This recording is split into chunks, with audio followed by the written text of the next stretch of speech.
ओम शांति। आज हम कृष्ण की लीला को जानेंगे। हमने कई बार इस लाइन को दोहराया, पर इसका सही में मायने में जो अर्थ है उसको कभी हमने समझा ही नहीं। श्री कृष्ण गोविंद हरे मुरारी, हे नाथ नारायण नमो वासुदेव। श्री कृष्ण गोविंद हरे मुरारी, हे नाथ नारायण नमो वासुदेव।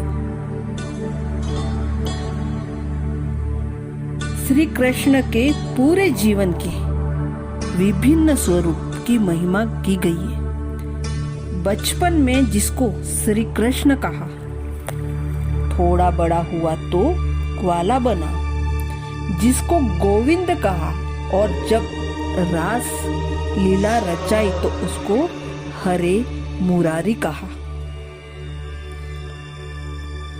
और जब राजगद्दी पर राज करने बैठते हैं तो उन्हें नाथ नारायण कहा, और वही वासुदेव हैं। भावार्थ, श्री कृष्ण ही नाथ नारायण हैं। अगर श्री नारायण सतयुग में हो तो उसका बचपन का स्वरूप भी वही होना चाहिए। श्री कृष्ण या नारायण के सतयुग के 1250 वर्ष में 8 जन्म होते हैं। इसलिए श्री कृष्ण का जन्म उत्सव जन्म अष्टमी के रूप में बड़ी धूमधाम से मनाते हैं, क्योंकि श्री कृष्ण जैसी परम पावन आत्मा के 8 जन्म इतने श्रेष्ठ थे कि उनके 8 जन्मों की जयंती मनाकर हम भारतवासी गर्व महसूस करते हैं। इस तरह सतयुग में हर देवी देवता के 8 जन्म होते हैं। फिर आया त्रेता युग। त्रेता युग में जैसे ही सूर्यवंशी आत्माओं का पर्दापण होता है तो 9वां जन्म श्री राम का होता है। इसलिए रामनवमी के रूप में उनका जन्म उत्सव भी बड़ी धूमधाम से भारत में मनाया जाता है।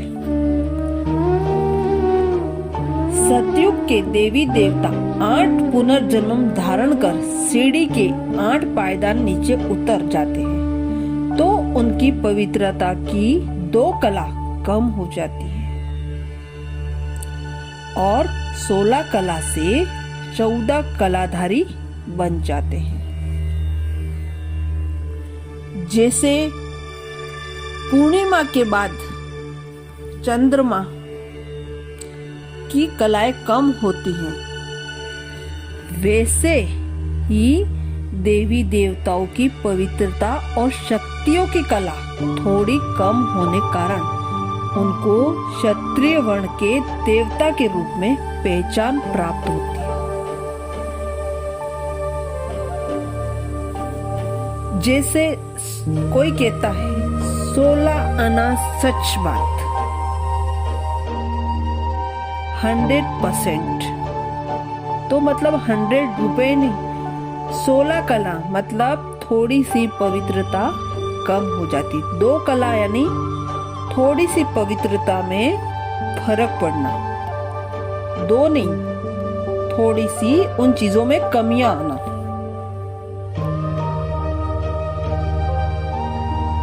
फिर भी उन्हें दिव्य गुण संपन्न, मर्यादा पुरुषोत्तम, अहिंसा, परमो धर्म वाले ही मानते हैं। ऐसे ही भारत का सपना बापू गांधी ने भी देखा था कि सतयुग की जितनी संपूर्णता न सही, परंतु भारत को राम राज्य जैसा तो बनाए। इस युग में सतयुग की 150 वर्ष की आयु से कम होकर 125 वर्ष हो जाती है। मतलब 25 वर्ष कम हो जाती है। 1250 वर्ष से त्रेता युग में उनके जन्मों की संख्या भी बढ़कर 12 जन्म हो जाती है। सतयुग और त्रेता में देवी देवताओं के कर्म और अकर्म होते हैं। इस तरह सतयुग और त्रेता ब्रह्मा का दिन समाप्त होने के बाद ब्रह्मा की रात आरंभ होती है। फिर आता है द्वापर युग। धीरे धीरे सीढ़ी के 20 जन्मों के पायदान नीचे उतरकर काल चक्र का आधा समय 2500 वर्ष बीत जाता है। आधा समय बीतने के कारण आत्माओं में भी आधी कलाएं कम हो जाती है। 16 कला से 14 कला ही द्वापर युग में सिर्फ 8 कलाधारी रह जाते हैं। 2500 वर्ष शरीर के संबंध में रहने से देह के साथ लगाव हो जाता है और देह अभिमान के वश कर्म करने लगते हैं। यही देह अभिमान वाला जीवन सभी विकारों का आह्वान करता है। इस तरह आत्मा अपनी दिव्यता को खोने लगती है। सतयुग त्रेता के देवी देवता द्वापर युग में वैश्य वर्ण में आ जाते हैं और इसी युग के आदि काल में राजा विक्रमादित्य सर्वप्रथम ज्योतिर्लिंग परमात्मा शिव का यादगार सोमनाथ मंदिर की स्थापना करके पूजा करते हैं।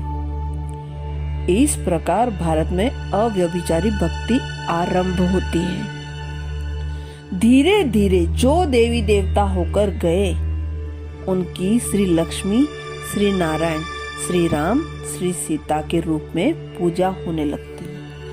आत्माएं अपनी सतो प्रधान स्थिति से रजो प्रधान अवस्था में आ जाती है। सीढ़ी के 20 पुनर्जन्मों से गुजरने के कारण आत्माओं में शक्ति क्षीण हो जाने के अकाल मृत्यु होने लगती है। इस कारण से आयु और भी कम हो गई और यह आत्मा एक ही जन्म लेती है और आत्माओं का श्रेष्ठ कर्म का खाता क्षीण हो जाने से वह पुण्य कर्म करने लगती है। लास्ट आता है कलयुग। ब्रह्मा की घोर अंधेरी रात प्रारंभ होते ही सीढ़ी के 42 वे पैदान पर मनुष्य आत्माएं तमो प्रधान होने के कारण शूद्र वर्ण में आ जाती है। 5 विकारों रूपी माया का प्रभाव इस संसार के सभी प्राणियों पर पड़ जाता है।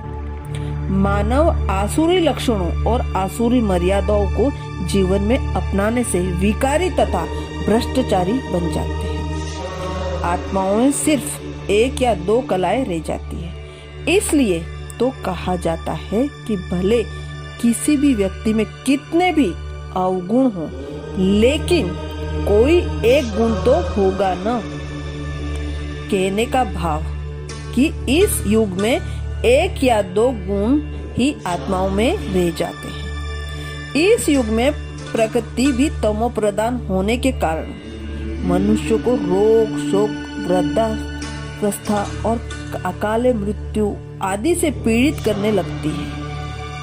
मनुष्य परमात्मा से योग भ्रष्ट होने के कारण प्रकृति के 5 तत्वों को ईश्वर मानकर अनेक प्रकार के भूत पूजा करने लगता है और भक्ति की अव्यभिचारी स्वरूप वाली हो जाती है। धर्म को भी कमाई का साधन बनाया जाता है और जाति पाति के सांप्रदायिक तथा विरोधी धर्मों के बीच खूब झगड़े होने लगते हैं। प्रजा का प्रजा पर राज्य होने के कारण अनुशासन हीनता, मत भेद, धर्म भेद, प्रांत भेद, भाषा भेद आदि आदि के कारण आए दिन दंगे प्रसाद होते हैं। नारी को भोग का साधन मानकर उसका तिरस्कार किया जाता है। कलयुग में कलाहीन तमोप्रधान अवस्था के कारण आयु बहुत कम हो जाती है। लोग अकाले मृत्यु के शिकार बनते गए और इसलिए जन्मों की संख्या बढ़कर 42 हो गई।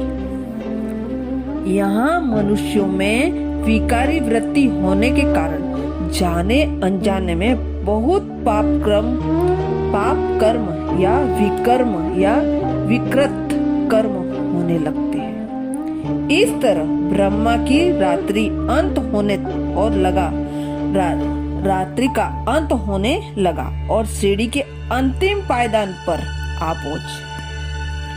इस प्रकार अगर देखा जाए तो सतयुग में 8 जन्म, त्रेता में 12 जन्म द्वापर में 21 जन्म और कलयुग के 42 जन्म सब मिलाकर 83 जन्म होते हैं और एक जन्म कलयुग और सतयुग के संधि काल संगम के समय पर होता है। यही जन्म दुर्बल है जो बार बार नहीं मिलता। अच्छा, ओम शांति।